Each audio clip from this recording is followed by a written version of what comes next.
Greetings, programs. Get your ass in here. Welcome to another week of Poverty Podcast, and we call it the Geeks From Apartment 2 Podcast. I am recording from Apartment 2 Studio, somewhere deep in the heart of Rock State, New York. I am Alan One. I am the geek with a voice. I wish they had the fat girl's choice, but I don't know. It's not really true these days, unfortunately for me. But I am the geek with a voice. Usually, this be the time, anyways, where I would pass it off to Brother C. Unfortunately, Brother C could not make it this week. He has some family obligations to take care of, and I am going to fly solo today. You might hear the fan in the background, and if you do, I apologize, but Apartment 2 Studios is sweltering. It is a hot box in here. It's like what they used to throw people like me back in slavery times. It's about as hot as it is in here, so I apologize if you can hear the fan. This is a business out of the way first. You can we are on YouTube, so like, share, and subscribe. Pop that bell so you are informed of all new episodes. You can also catch me directly on email at luckymerciless1@gmail.com, and of course we're on Twitter at Geeks From Apartment 2. Now, not only you might hear the fan, you might hear some fireworks. It is the 4th of July weekend, and that's kind of the reason why I'm doing a solo episode this week. Is because with the 4th of July weekend, I have no idea what I'm doing. I'm supposed to be getting up with Brother C and his family for the 4th of July, and trying to do a show tomorrow, which is Wednesday. And we cut it very close, and because I don't know what I'm doing on the 4th, it takes time to render this video and get it out to YouTube. And so I was on a bit of a time crunch. So as much as I would love for him to be here, sometimes you got to make those executive decisions and say, all right, if you can't do it today, then that's cool, but then I have to do this. You know, some of you might be saying, well, how about DK? What's going on with DK? How come you didn't call him? Well, he's got his own shit going on. Everybody's got their own thing. Everybody's got like family stuff going on. And as you can hear, I'm a little bit of on a somber note today, because as much as I understand people have their families and things going on. Programs, this is all I got right now. I don't have a family of my own. I have a wife or girlfriend. This is it. It's one of the few things that I look forward to during the week. And for the last 2 weeks, because of circumstances, we could not do the show. And I certainly did not want to not give you another show for the 3rd week in a row. Running gag time. My ex-wife reached out to me and said, hey, I hadn't heard the show in quite some time. What's going on with you two? You guys good? I'm like, yeah, we're good. We decided to take a little bit of a break. And we did. It's time to get back to work. So, without further ado, there's so much to talk about. There's so much that I can talk about. This might be a very short episode, but an episode nonetheless. So, let's go back to 2 weeks ago. And the bullshit I had time for, I should say.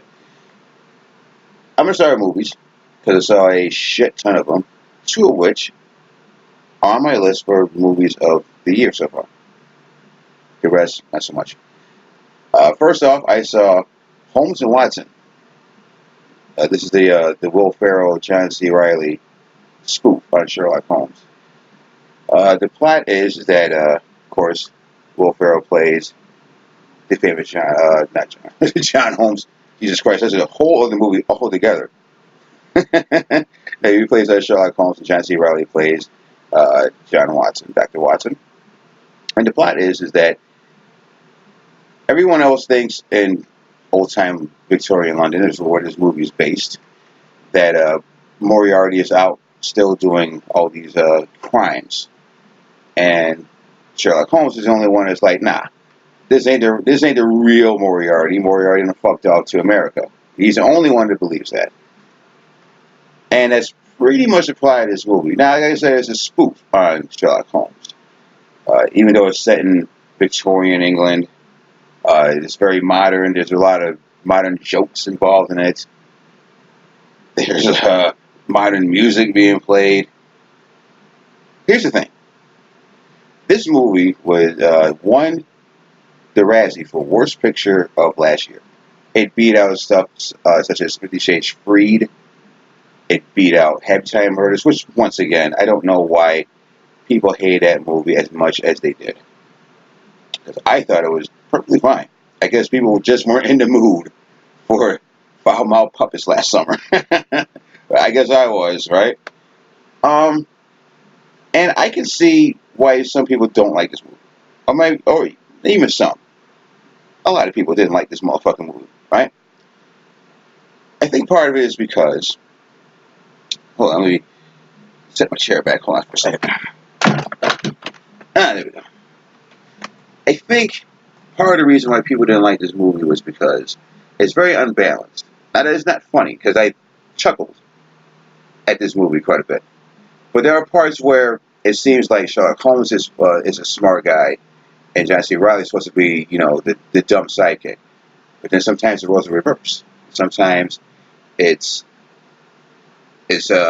Watson that's smart, and it's Holmes that's the idiot. There's a running gag in this movie where there are two women. One of them is from America. One of them is a nurse. Or actually, I'm sorry, a doctor. And that's the big running joke in this movie. A female doctor in this day and age. What's next? You get that quite a bit. That plays at least John C. Reilly's love interest in this. I thought it was perfectly fine. It's a it's a decent movie, but this is not even the worst movie that Will Ferrell has done. Because I thought Semi-Pro was way worse. That's one of his worst movies. It was so unfunny and with a decent cast. Because it not only did it have Will Ferrell in it, but it also had Woody Harrelson. It had Andre 3000 from Outkast. A couple other people in this movie. And I thought that movie was so fucking boring. So boring and so unfunny. It's a shame. I was thinking about this the other day with Will Ferrell, and not only just him, but guys and gals who came from SNL. It seems like, I don't want to say they're cursed, but it seems like a lot of guys and gals who came from SNL, they start off really, really well. You look at people who left SNL and went on to Hollywood, they've actually started off really, really well. Will Ferrell did so. Mike Myers did so. I guess John Belushi, I guess, in some way. Although we'll never really know how great a career he would have had because his career was cut short because of drugs. Same thing with Chris Farley, for the most part. You look at a lot of the SNL alum that went to Hollywood. They all started out great. Eddie Murphy was a big, big star in the 80s. Pretty much all through the 80s. Until they got to around the 90s, and then things kind of fell apart. Mike Myers, same thing. Left Hollywood, did Wayne's World, then went on to do Austin Powers. Of course, those movies were super fucking popular. And then he did Love Guru and done the fucking party with that motherfucker, right? Trying to think of other ones. So, Adam Sandler had a slew of hits. Happy Gilmore, Billy Madison, and I can't tell you what movie it was that kind of fell apart for him, but after a while, it kind of fell apart for him. Because Grown Ups was not it. Neither one of those movies I liked. They're horrible. Will Ferrell, same thing, Did Anchorman, Talladega Nights, and ever since then, his movies have all been fucking wobbly. Now, I can't think of the last Will Ferrell movie that I actually liked, I liked enough. Like I said, Holmes and Watson was okay. Did I think it should have deserved the Razzie? No. This is coming out the same year movies like The Nun came out, and the last Jurassic Park movie, which I hated, and Skyscraper, which I thought was garbage. So, is it a theater bootleg movie? Yeah, it's a bootleg movie. I think you're going to get out of it what you're going to get out of it. So, that's my take on Holmes and Watson. Now, 2 weeks ago, or at least, 2 weeks ago, saw a couple other movies. The first one was Ma. Finally got around to seeing that shit. If you don't know the story, there's a bunch of high school kids looking to get drunk, asking all these adults to help them buy some alcohol. Everybody is saying no until this old black lady, played by Octavia Spencer, agrees to buy these kids some booze, which I've never been there, honestly. I've always had older friends who could go to the store and just get booze for us. We never had to post up outside a store and ask these fucking geezers to get us some goddamn Boone's Apple Farm. I mean, it didn't work out that way, right? I've had Thundercats come to me in more recent time and try to, ask me to help them get some shit. I'm like, nah, man, I'm good. Nah, I'm good. Anyways, so Octavia Spencer, her character in this movie, I think her name is Sue Ellen, agrees to buy these teenagers some booze. But she's like, look, just so my conscience is clear, instead of you being out in the street, drinking and, get into an accident or something, how about you use my basement? You guys can use my basement. You can party down there, do whatever you want, and I'll feel better knowing that you guys are safe. Okay, fair enough. So they start using this woman's basement. Now she has some ground rules, and initially, the first time they're there, some bullshit happens.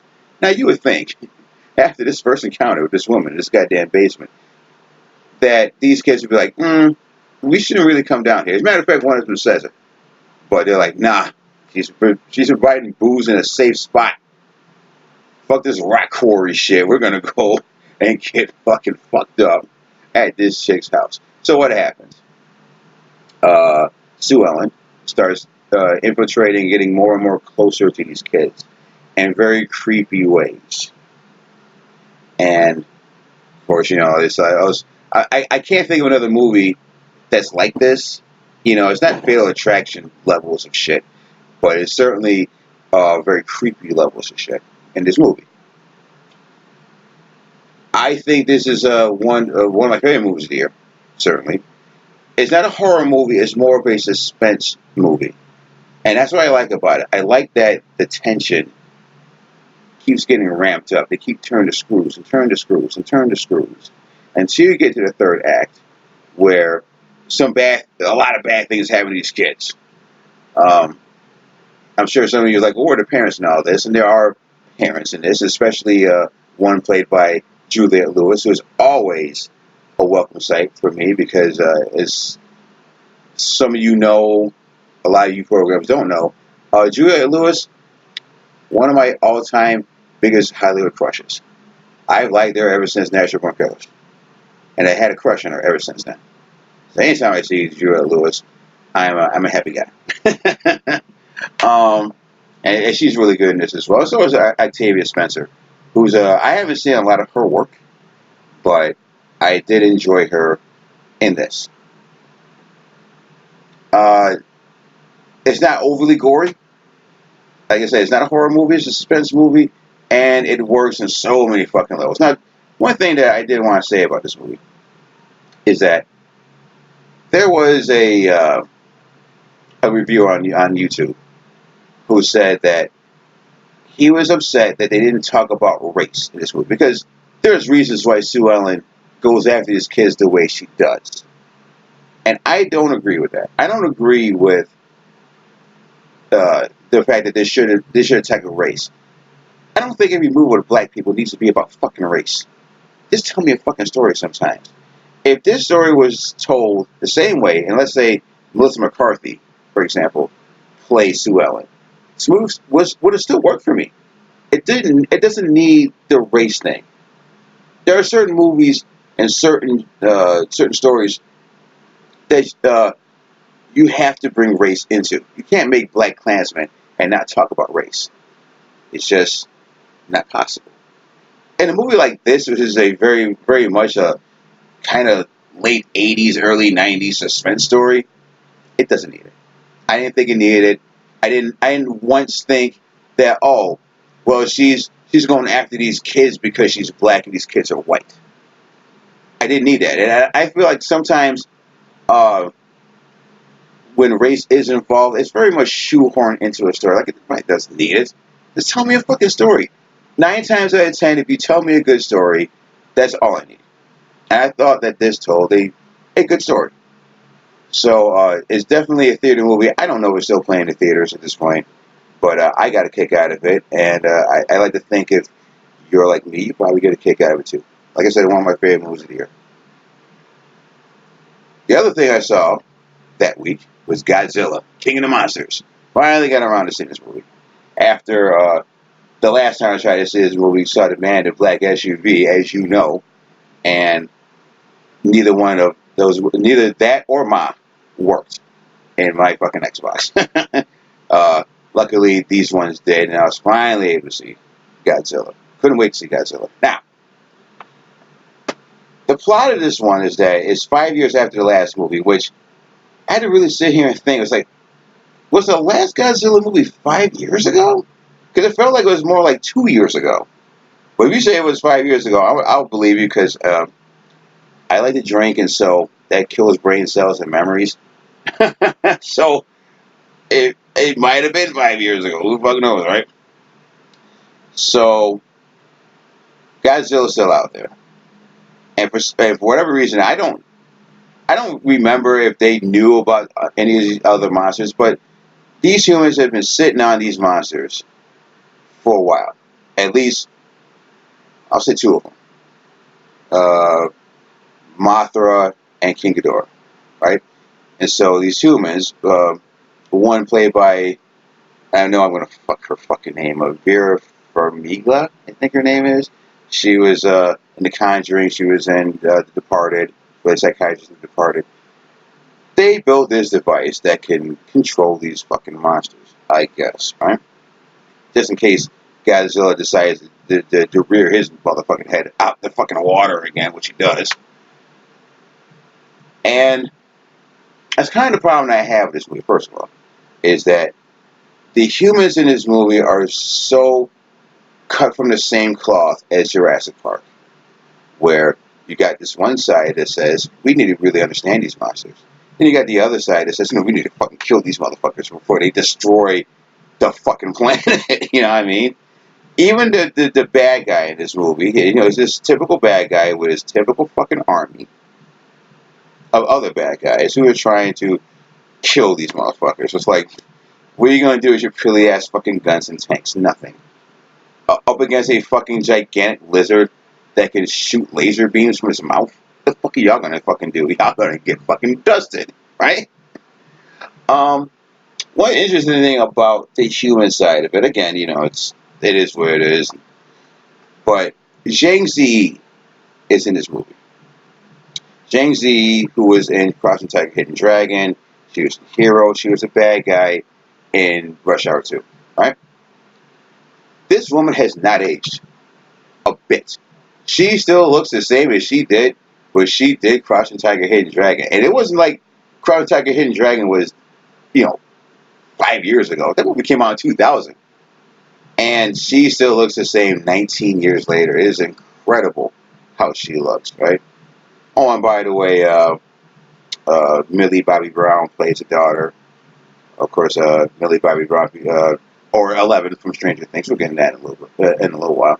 She's in this movie as well. Now, if you take out the human element of this movie, which is bullshit, and you just focus on the monsters and the fights, this movie will pay you off in dividends. Because those scenes are great. It is fantastic. I felt like an 8-year, not even 8-year-old kid. I felt like a 5-year-old kid. I felt like a 5-year-old kid sitting in my room, cross-legged on the floor, in front of a black and white portable TV, on a Saturday afternoon watching Godzilla flicks. That's how cool that was to me. It's like, this is a Godzilla movie we should have gotten, even back in 98. Forget the last Godzilla movie, which didn't work for me. This is the one we should have gotten. Now, the other great thing about this movie is that the monsters that they show you aren't the only monsters in this movie. There are other monsters that pop up, including Rodan, that pop up during this movie because of this device. And I didn't know if I was really going to talk about it because I feel it's kind of spoilery.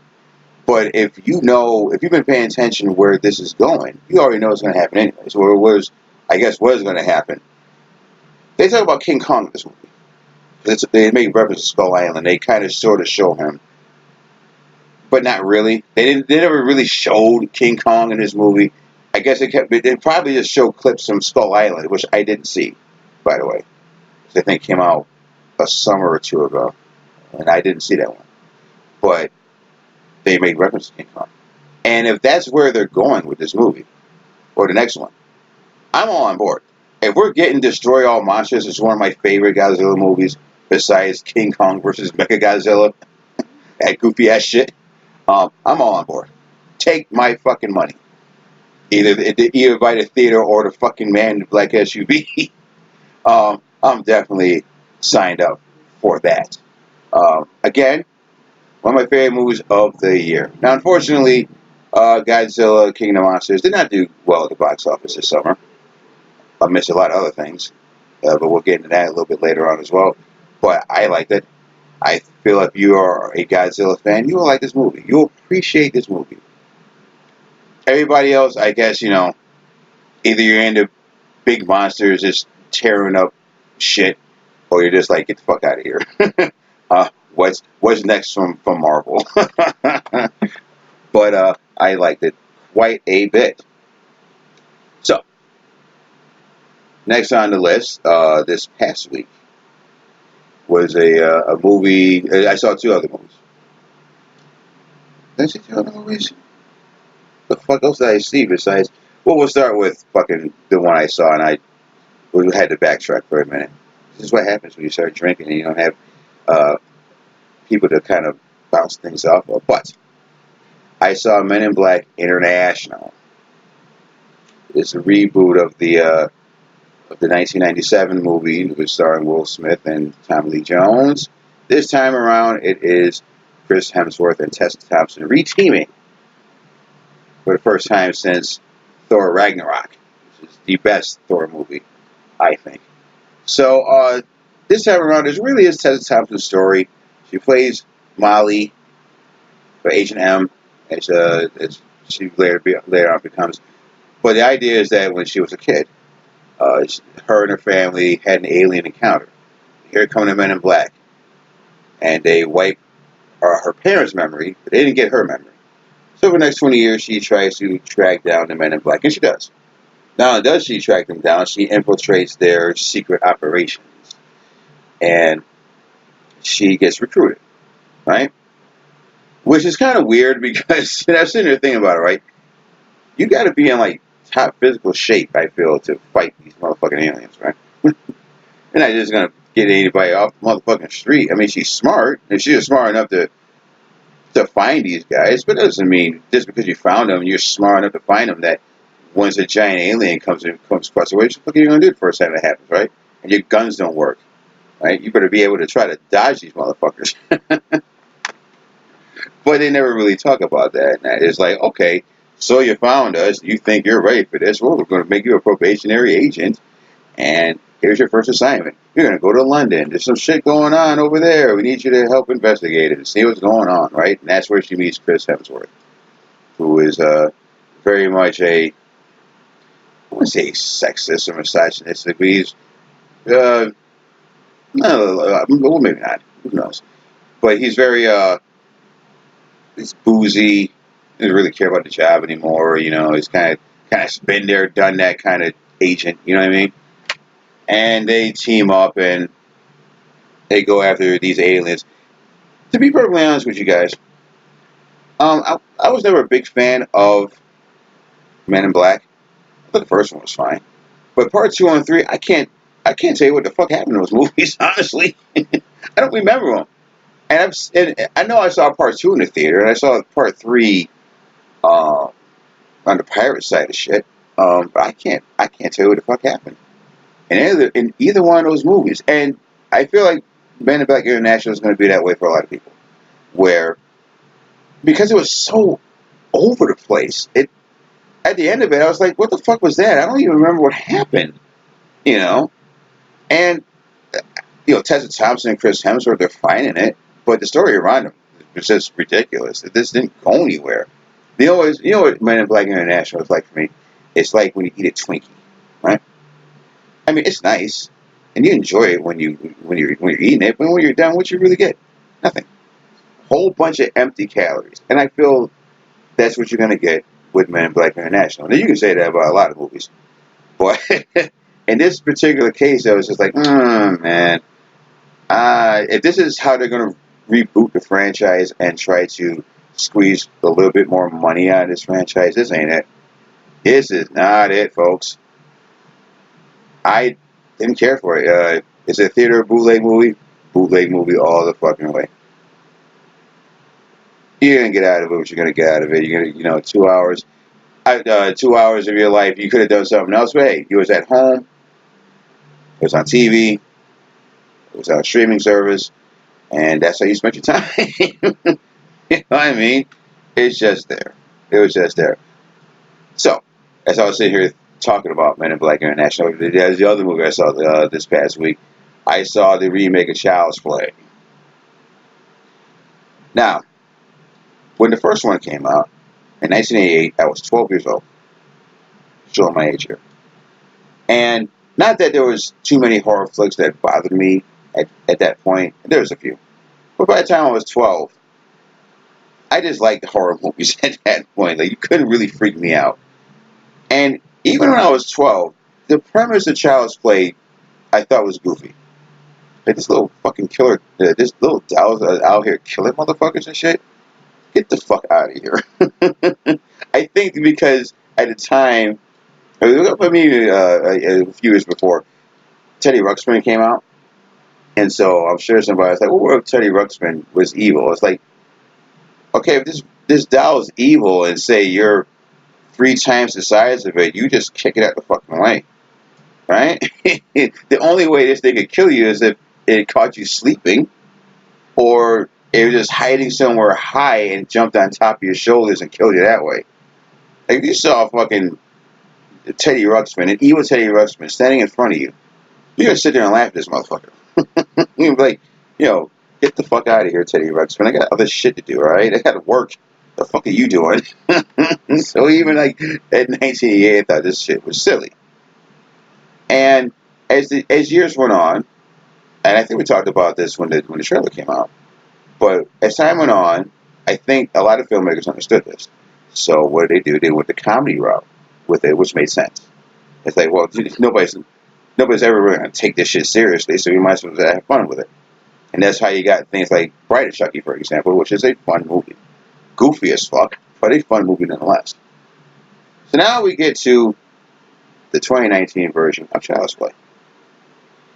And this time around, Chucky is part of this bigger corporation. It's like Google or Amazon. And it's more, Chucky this time around is more like a Cortana. Okay, my Kindle Fire is in the next room. It's like Alexa, right? It's like that. It's like an Alexa that can walk and talk because it's connected to the internet, which is okay, an interesting take and an interesting spin on Chucky this time. But that's where it ends with me, because even the way that Chucky turns evil in this, you'd be like, what? At least in the first one, there was like voodoo and magic involved, right? You think, all right, that's goofy, but kind of makes sense. Whereas this one is just like, they just did this, and that's why it's evil. And they talk about it right away in this shit too. I was like, nah, I'm not really feeling this, right? Okay, but still. Um, so Aubrey Plaza plays the mom, which even that kind of threw me off for a second, because Aubrey Plaza, at least in this movie, looks very young. I had to like Google her age. I think she's like 35, but in this one she looks like she's 25, and she's got like a goddamn teenager. I was like, how the fuck does this work? At first I thought they were like brother and sister or something. Like, she was the oldest sister, he was the younger brother. It's like, you're the mom, but at least they kind of explain it. It's like, well, my teens are. She says at one point, my teens are pretty fucking crazy. I was like, nah, I guess you Somebody slipped you some motherfucking Say Night Special brew, some Crooked Eye one night. That's why you got this motherfucking kid. The fuck are you doing, Aubrey Plaza? Um, Chucky this time around is voiced by Mark Hamill, and that's kind of a problem as well because, and this is going to be a fucking deal breaker for a lot of you out there, but Chucky this time around is not so much a smart ass. You know, like all the other ones, he's like a foul mouthed little fucking doll that kills people. When this one is not really that fucking smart ass. He's not really that wisecracky. Doesn't really come up with a lot of good one liners. And that's a problem. I think if you took out the gore of this particular one, you could have just done a PG-13 version of Child's Play, and really, who wants that? Not me. Right? And I'm sure not, and a lot of you out there as well, especially a lot of you who grew up with Child's Play. But it does have some good gore scenes, a few here and there.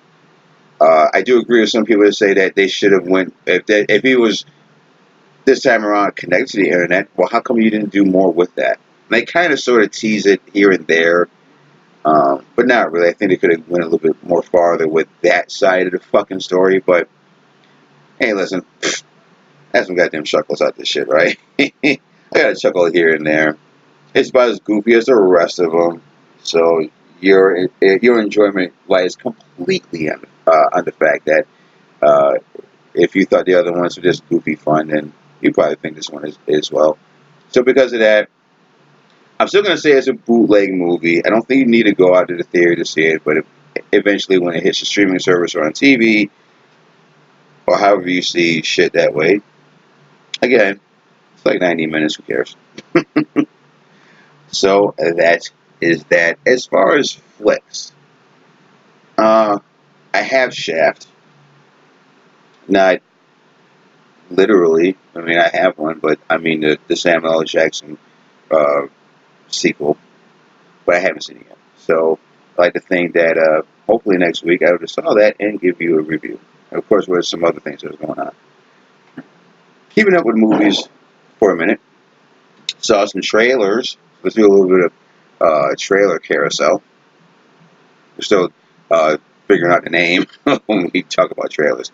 Um, let's start with the Banana Splits. Now, a lot of you Thundercats out there don't know who the Banana Splits are. They're a show that Hanna-Barbera produced in the early 70s about a bunch of giant fucking animals. One was a dog, one was a lion, there's a couple other ones as well. One was an elephant. And they're like a band, and they just got into adventures, blah, blah, blah. Well, as we talked about, I think we talked about it on the test run. There was a plan to do a horror movie with the Banana Splits. Well, that is reality. It's coming out on Blu-ray. I want to see either this month or in August, but it's definitely coming out. And I saw a trailer for it. Lord have mercy. It was what me and C both thought it was.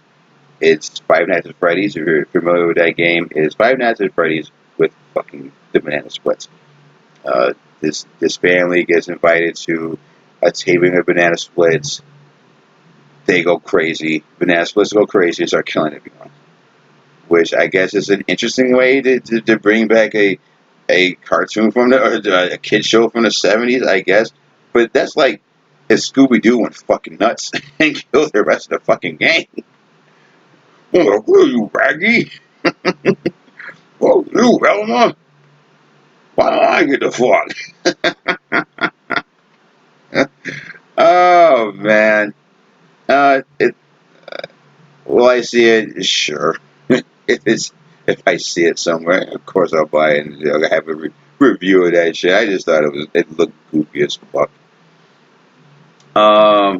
Also, that same week saw the trailer for Doctor Sleep. If you don't know what Doctor Sleep is, it is the sequel to The Shining. It is a book written based on a book by Stephen King. I've read like the first couple of chapters of it. It's one of those books that I started reading it and then just drop it. Like, yeah, I'll get back to it at some point, and probably never will. I have a shit ton of books like that, in my in Apartment 2 Studios right now. I was like, yeah, I'll get around to reading that, finishing it, and just never do. And I assume that Doctor Sleep will probably be one of those. Now, the biggest problem I have with this movie already is who plays grown-up Danny Torrance. Ewan McGregor. How does that work? You mean to tell me that young Danny Torrance, as we know from The Shining, grows up to be Ewan McGregor? I don't see how that works. Doesn't even look the same. And I don't know who could have played Danny Torrance. I've been sitting here thinking about this since I saw this trailer, and I don't know who that is. But I tell you who it's not fucking Ewan McGregor. You know, he's even. I think he even had like the accent, and it's not like they don't make reference to the 1980 movie because they show scenes where I guess they're flashbacks when he was in the Overlook when he was a kid. So you mean to tell me this kid with his goddamn bowl haircut grows up to be blonde-haired fucking Ewan McGregor? I don't know about this, folks. I mean, I'll see it. You know, I like The Shining. You know, it's a classic. I know there's King didn't like it too much, but you know, I thought it was great. A lot of people think The Shining is a horror classic, and I don't know about this one.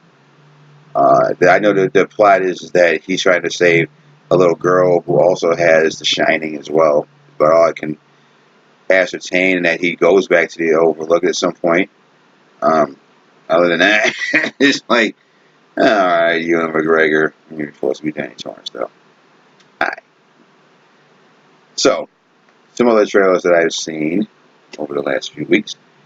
I saw the trailer for Charlie's Angels, a new Charlie's Angels.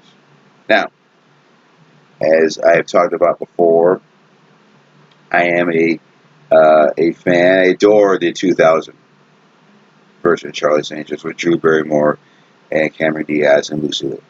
It's a goofy fucking flick, right? I like it the same way Brother C loves fucking looking Spy Kids, right? It's like it's goofy as fucking shit, but it's fun, right? So now we're getting this one. Almost 20 years since. Well, this is actually the third iteration of this particular franchise because we got the 2000 version, right? And the sequel that came out 3 years later, 2003, which I didn't care for too much. It's like as goofy as the first one is. It's like after when the second one came out, I thought to myself, "You guys are just trying too fucking hard now." And then after that, we got a TV show from ABC. And it wasn't even that long ago, if I remember correctly. It was like a few years ago. That didn't go anywhere, and now we're getting this version. Written and directed by Elizabeth Banks, who has been quite the busy woman as of late, because she was in Brightburn, and she's also the new host of Pressure Luck on ABC, and she's now coming out with Charlie's Angels. And the only one of the new Charlie's Angels that I recognize is Kristen Stewart, who she's she's not as slouchy as fucking Chloe Moretz Grace, but she does have, I feel, resting bitch face. It seems like she's never having a good time making none of these fucking movies. Doesn't like she's had a good time making these Twilight movies. Didn't like that she had a good time making Snow White and the Huntsman, and she kind of sort of looks like she's kind of having a good time doing fucking Charlie's Angels. The only time that I ever really liked her in anything was The Runaways. I'm sure Brother C was here. He'd be like, "Oh man, you really like that movie." I'm like, "Well, I do." I thought she was a great Joan Jett. She was born to play young Joan Jett in that movie. I guess the problem I have with this is that, with the new one, anyways, the new Charles Angels, is that it doesn't seem to have that kind of quirky fun that the first one had. You know, it's not like it's taking itself seriously, but it's just feel like there's something missing. You know, maybe it's because it doesn't have bullet time in it. There's not enough slow mo shit going on. It doesn't have Kristen Stewart doing kicks in the air for like a long period of time. You know, I remember that scene in the first one where where Cameron Diaz is like kicking in the air, and it seems like it goes on for like 2 fucking minutes. Was he parodied in a fucking scary movie? There's nothing like that in there, and I think that's why I'm not really feeling this one as much. It's probably that, and the fact that because I adore the 2001 so much. But it comes out in November. Something else that comes out in November is a movie called Midway. It's directed by Roland Emmerich, who he directed Independence Day, Day After Tomorrow, 2012, some other shit. And it's basically the Battle of Midway and the events that happened prior to that, that led up to the Battle of Midway, including Pearl Harbor. Now, the way this movie is filmed, you would think if I didn't know Roland Emmerich was making this movie, I would have thought that, whoa, Michael Bay's trying this again, ain't he?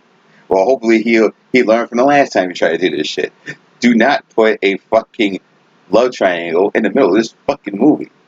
Because, it's widely regarded that Pearl Harbor sucked. At least the first half did. I liked I always did like the battle, the takeover of Pearl Harbor, the attack on Pearl Harbor. Once that movie gets to that point, I thought it was super cool. Especially that fucking scene where the bomb is you see the bomb dropping on one of the battleships. That was awesome.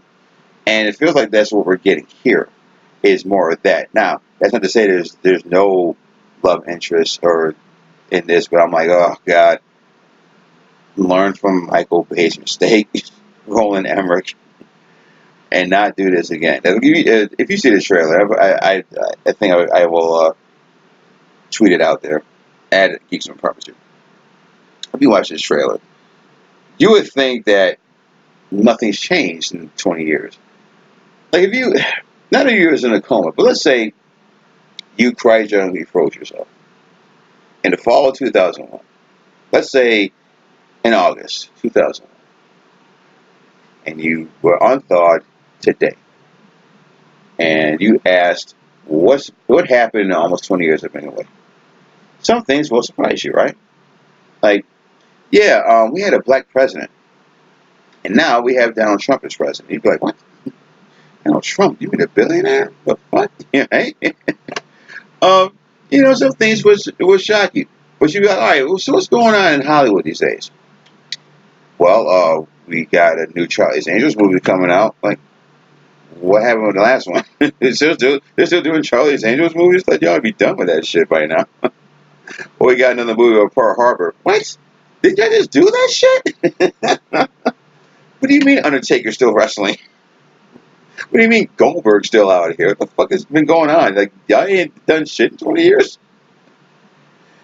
But what is old is new again. That's what we learned.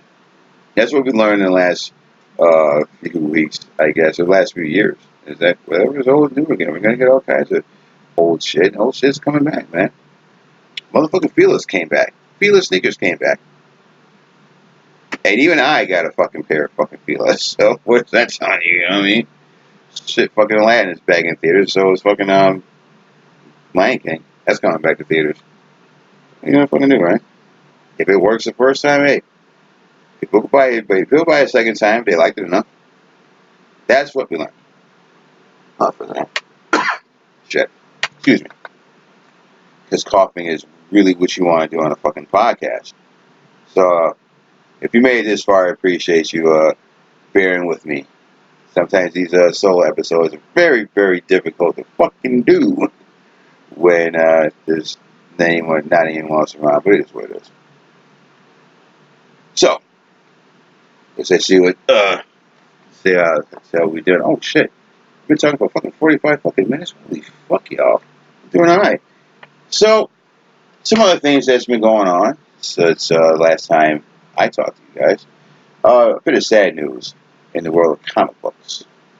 And that is the end of Vertigo. If you don't know what Vertigo is DC's adult imprint. It's been out since the mid-90s. And it was home to some very, very iconic, very popular comics. It's where Swamp Thing, Alan Moore's Swamp Thing came about. It's where Hellblazer came from. It's where Preacher came from. Some of you might be a fan of that show? Well, it came from Vertigo. A couple other things. The Losers, which was made into a movie back in 2010. That's a Vertigo comic.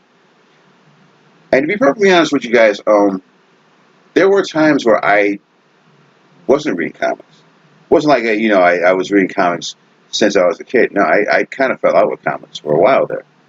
And Vertigo is one of the comic imprints that got me back into comics because of stuff like 100 Bullets, which I fucking adore. I've read. I have quite a few volumes of that comic. I haven't. I never completed it, but I've read most of it, and it's a great story. Uh, Stuff like Fables, which is great. I always tell people, well, if you got, especially people that have girlfriends, and it's like, well, I'm trying to get my girlfriends to, trying to get my girlfriend to read a comic. What should I, uh, what comic should I show her? And I always go to two. One is Strangers in Paradise by Terry Moore. The other one is Fables. If you're, it's about fairy tales and shit, you know what I mean? Especially if they're into shit like Once Upon a Time, which is the fables that I guess you're going to get, not the fables that I wanted. Or Grimm is another one like that. I was like, nah, well, it's cool, but it ain't fables. And unfortunately, they're coming to an end. What's taking its place is DC Black Label, which already started with Batman Damned, which is I don't really care for it, to be honest. It's also where Young Animals is going to go. There's the imprint created by Gerard Way from My Chemical Romance, uh, where he resurrected Doom Patrol, did a new one for that. A couple other things like Cape Carson has a cybernetic guy, Shade the Changeling Girl, stuff like that. So that's all going to be under DC Black Label. But salute to fucking Vertigo. This Vertigo's got some great fucking stories. And this proof positive, not that I needed fucking proof or evidence, but that comic books can tell adult stories. And not just for kids. But, at this point, I think people just know that any fucking ways, Have you seen Sin City? Did you watch Wanted? Did you see 300? Does it look like these are for kids? Bill Maher, you fucking tard. Shut your fucking mouth, Bill Maher. Enemy of the show. Enemy of this fucking show. Don't give me that fucking bullshit. Oh, you should grow up and start reading comics. Really? You spitting read a comic in the last 20 fucking years, Bill Maher? Seriously? They're not all for kids. So that's that. I have not seen, speaking of comics, have not seen uh, any of the episodes of Jessica Jones, nor will I. I know a lot of people out there like that show, didn't like Iron Fist, which I feel is the opposite. It was like, okay, Iron Fist wasn't great, but it wasn't horrible. Whereas Jessica Jones, I did not care for that fucking series at all. I skipped by season 2. I just didn't care for it. The first season was just a fucking chore to get through, and with an ending that just pissed me right the fuck off. So I was like, I'm done. I'm out with season 2, and now we get to season 3, and if for no other reason, I guess this is the end of an era. The end of the Netflix Marvel era. And some shows worked for me. Certainly Daredevil did. Luke Cage did. Punisher, I tried, just couldn't get into it. Didn't like Tom Barenthal as fucking Frank Castle. I just couldn't buy him in that particular fucking role.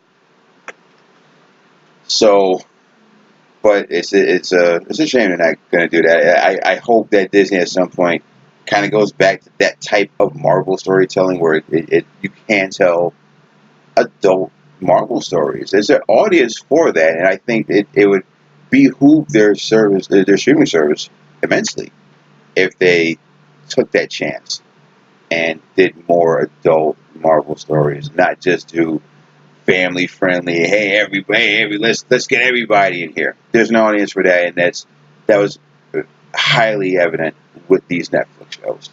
So take note, Disney, Jesus.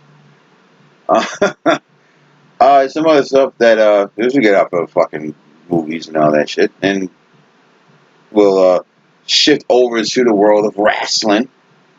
Last 2 weeks saw Stomping Grounds, which happened a few weeks ago. Sponsored by Lugz. No, I'm just kidding. Not really.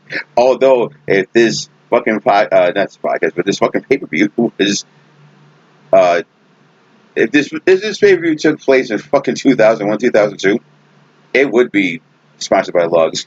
And I ain't going front. Um, I was a big fan of Lugz back in the day. I had a lot of pairs of Lugz boots. And here's the funny part. You can still get Lugz boots to this day. They still make them. Now, I went on Amazon, just on a cursory look, to see how much Lugz boots are. And okay, some of them from like $30. And in 2019, that seems fair, right? Because not as popular. But there are still Lugz boots out there for like 90 fucking dollars. Like, you guys are fucking high. You think I'm paying $90 for a pair of Lugz boots in 2019? They're not fucking Tim's. Tim's never go out of style, right? I like to think in 20 years, Tim's will still be around. Timberland boots will still be a thing, especially in the fucking hood, right?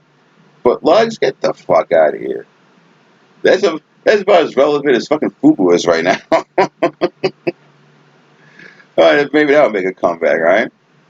But I was sitting there thinking, like, I'm gonna try to bring Lugz boots back. Give me a pair of them Funkmaster Flex ones from back in the day. Things are vintage now, so I mean, why not? Fucking Feel It made a fucking comeback, right? I seen none of the motherfuckers out here with fucking Feel It shit on. Why not Lugz? Why not bring that back? I'm gonna bring that back in them JVC kaboom boxes. Remember those fucking things? The kaboom box, that big ass fucking cylinder, like a subwoofer you just carry around with you. Every time I saw one of these motherfuckers, I wanted one of those. Every time I was in like the old media plays, the old the old FYEs, I would see these fucking kaboom boxes and always like, God damn it, I get some fucking money, I'm gonna buy me one of these motherfuckers. And just never got around to getting one of them. But I digress. WWE Summergrounds was a silly name, but a decent pay-per-view for the most part. The one thing that I didn't like about it was the end, because they're using Seth Rollins and Becky Lynch's real life relationship. If you don't know, they're now a couple, as a storyline. And I always kind of feel like people's private life should be their private life. It shouldn't be a storyline. Sometimes it works, a lot of times it doesn't for me. So I just don't care. I don't care who's fucking backstage. It's none of my fucking business, right? One thing that is weird about these two is that if they're a couple, right? If you watch the end of the show, they never kiss. This is weird. Like, if that's my girl, Becky Lynch is my girl, right? And we're seeing each other. That's the easiest thing to do is fucking kiss this girl, right? On camera in front of everybody. And yet they never did it. Which makes me think that, are they really a couple? That something happened where they're not a couple anymore, but it's like, well, we already put it out there that you guys are a couple, so now you guys got to do it regardless, right? And if that's the case, that's got to suck. That's like you breaking up with a girl you work with, and then you still got to see them, you still got to work around them every fucking day. How awkward is that shit? Right? Which is why I say, a lot of workplace relationships don't fucking work. That's why it's not always a good idea to fuck your coworkers. I've been there. Fucking coworkers. And I can tell you, they don't really ever work out. And they're just going to be awkward. But other than that, it was like I said, it was a decent show. On to Extreme Rules, which happens in a couple weeks. Now, one last thing before I get out of here, because I'm trying to keep the show close to, close to 90 minutes as humanly possible, is a bit of video game news. There's this controversy that happened a few weeks ago with 2K. Makers of fine games such as WWE 2K and NBA 2K. Two games that I don't play anymore because of kind of similar reasons, right? As we all know about WWE 2K, because of Brother C, I just can't beat this motherfucker. So I was just like, fuck this, I don't feel like playing this game anymore. You're tired from that. Now, NBA 2K, on the other hand, has a special place in my heart for a couple of different reasons. One, because I have a rivalry with a friend of the show, Alvarez Mastermind, who I hope one day will end up on the show. We were going to do an episode together, but for some reason it just kind of fell through, and we just never rescheduled. But I hope at some point put him on the show. But now our rivalry is in both NFL 2K back in the day when 2K could make a football game, and NBA 2K is fucking legendary. Some days I would some days you get the best of me, sometimes I get the best of him. But it's a great rivalry. But it also has a special place in my heart because it was one of the first games that I taught my oldest nephew, how to play. It started with NBA Street Volume 2, and he just adored that game, and I taught him how to play it. He could never beat me, though. And then it kind of transferred over to NBA 2K. And again, he couldn't beat me. Now, my nephew is the epitome of the phrase get good. Because he kept getting beat, and kept getting beat, and kept getting beat. He's just getting frustrated, and try to teach him how to do all this stuff. And then he finally got the game. He started practicing. Guess what? He got good, real good. Once he understood how the mechanics worked and how plays worked and how defense worked, he got real fucking good to the point where one day I couldn't beat this kid, and I saw him again, still couldn't beat him. I'd do good for like maybe a quarter or two, and then this dude would just like mop the motherfucking floor with me. He finished the rest of the game. Like, God damn, nigga, what the fuck happened? To the point where I was like, you know what? I fucking retired. I can't beat this kid. I have created a monster. That Victor Frankenstein has created his own monster. And he went out in the world and just wrecked shop. And so after that, I just didn't feel the need to play it anymore. Because of him. It's just going to beat him anymore. And I didn't have that rivalry with anyone else anymore, where I can go back and forth with someone. So I just fell out of favor with it. Now, I bring all this up, and especially NBA 2K, because of this controversy that's been going on. This last NBA 2K game has commercials, advertisements, ones that you can't skip. I guess there's one that happens even before the pre-show. You cannot skip this. And it's caused quite a stir in the video game community. Now, I am of two minds to this, because the argument goes that if you pay $60 for a fucking video game, you should not have to sit through ads. Okay, fair enough. You pay $60 for it. But, on the other hand, if it's just one fucking advertisement, why the fuck are you upset? Because this is not the first time that that video game companies have used advertisements. There's whole games created on a basis of trying to sell you something, whether it was that the spot games, the 7-Up spot. Chester Cheetah had a fucking video game. Denoid had a fucking video game. McDonald's had their own video game. Matter of fact, Burger King, not that long ago, you can go in there and get a fucking meal, and guess what? They give you a fucking Xbox game, right? So it's not like the first time motherfucking ads have been in goddamn games. Even Madden did that. I haven't played Madden in years, but the last time I played Madden, they had commercials. They had product placement and that shit. The question now becomes not that games shouldn't have product placement in them, because I think I don't have a problem with it, but when is it too much? I think if 2K, let's say at the end of every quarter, you had to sit through a 30-second block of ads, I say that's too much. I say, well, I can see how people would be annoyed by that. Put one goddamn commercial, get the fuck out of here. Fucking gamers. I swear, I feel like this is, again, a very generational thing with you fucking Thundercats, and your fucking attention span is about as long as a fucking squirrel's thought. It's like, nut, I just want nut. What's this ad head doing here? I just want nut. You know what I mean? It doesn't bother me. It just doesn't. I mean, when I was paying for Hulu, there's commercials and that shit. There was like, anywhere from 90 seconds to like, maybe 2-minute block. It wasn't that bad. It wasn't like it just annoyed the shit out of me, Maybe because I'm older, and so I grew up at a time where you just had to sit through commercials if you wanted to watch a TV show. If you didn't want to watch the commercials, do something else. Take a piss. Get a drink. Get a snack. Do something else. If you didn't want to watch the goddamn commercials.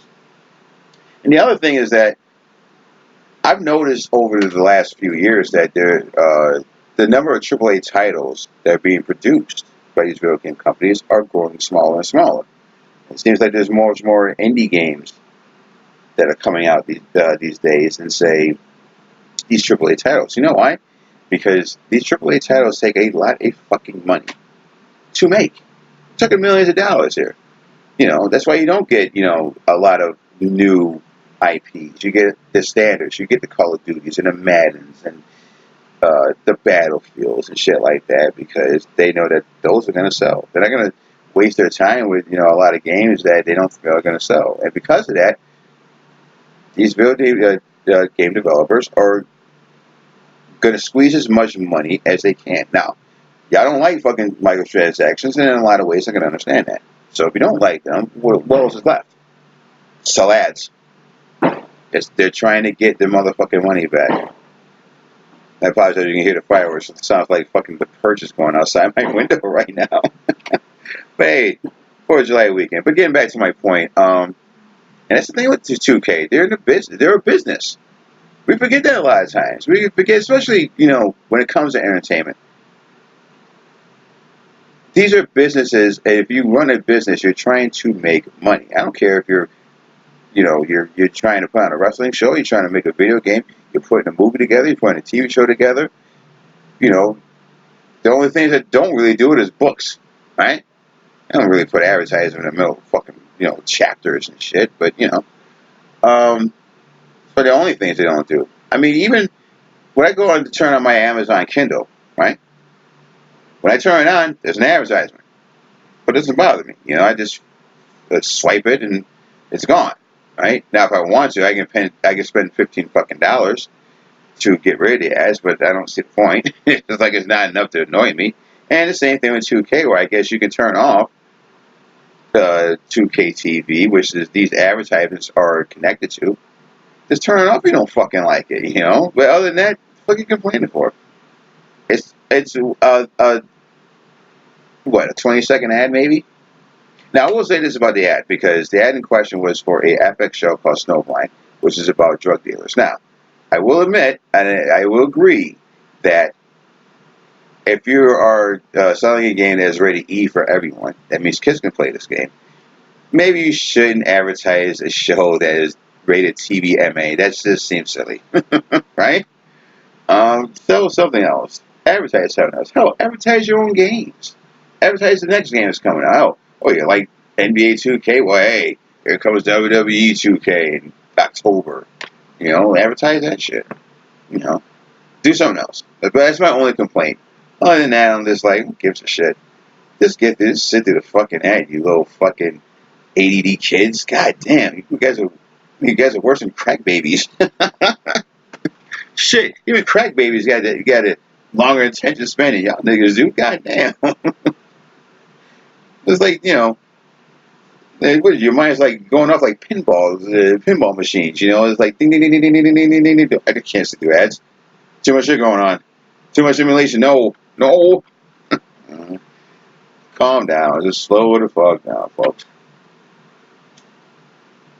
So, that's really all I have for this week. So, without anything further to say, I'm going to finish this out with some box office numbers.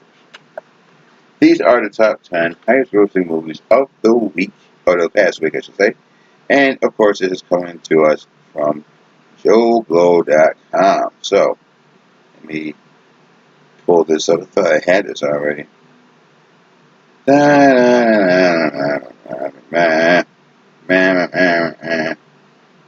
I'm sure you guys want to sit here and listen to me say this shit.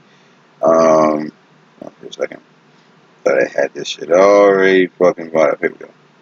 Box office numbers. Now, number one movie in the country this past week is the same as it was last week. And that, of course, is Toy Story 4. Haven't seen it. Will I get around to seeing it? At some point. But I have not seen it yet. So,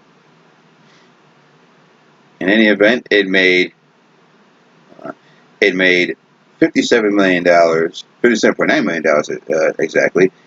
So far, it's made $236.9 million domestically. Number 2 was it was Annabelle Comes Home. Of course, the next movie in the Conjuring universe. I have not seen either the first 2 Annabelle movies. I haven't seen Conjuring 2, and I wanted to see that, but it kind of slipped past me.